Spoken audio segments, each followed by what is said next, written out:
made it!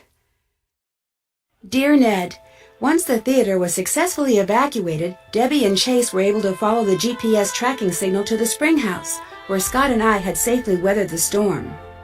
Although he was pretty seriously shaken up in the crash, Scott came to in time to see Frosty arrive with the police.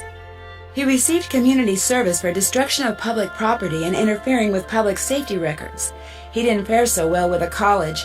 They fired him quicker than lightning hitting a bee-stung greyhound, as they say around here. So it looks like he'll actually be serving the community now, instead of just pretending to, even if it's just by picking up garbage by the side of the road. Word spread quickly about Scott's misdeeds, and soon Brooke Tavenaugh, the rival Chase team leader, found herself out of a job as well.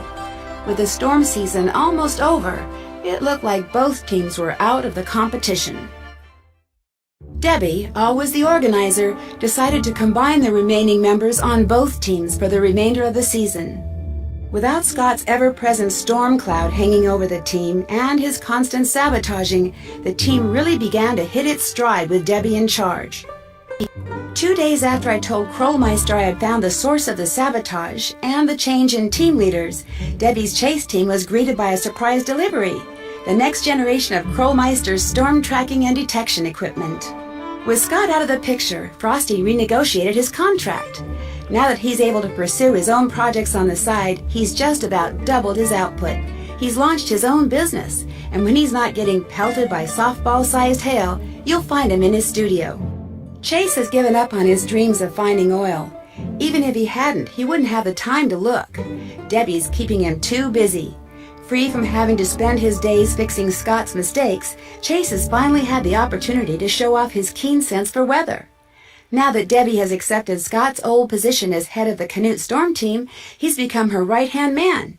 Last I heard, he was going to assist Debbie in her classes in the fall. And when I got home, I found a surprise delivery myself as well. The first shipment of my lifetime supply of Cocoa Kringle bars.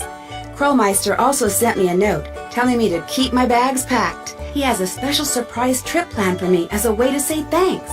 As long as it's someplace where the clouds stay in the sky like they belong, I'll be happy to go. While the winners of the Green Skies event won't be determined until fall, things are looking pretty good for Debbie's team. With the new equipment, they've logged the most storm data. And although Debbie won't be showing anyone until she's 100% sure, the team may have made a verified touchdown prediction. Yesterday, a postcard from Pa arrived. After the town repaired the storm damage to the Grange, they restaged the town play. They even added a new part about the storm, including a scene where a certain someone unlocks the storm shelter.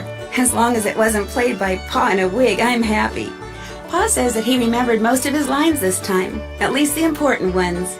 As for me, well, I've had just about enough stormy weather for one season. Love, Nancy.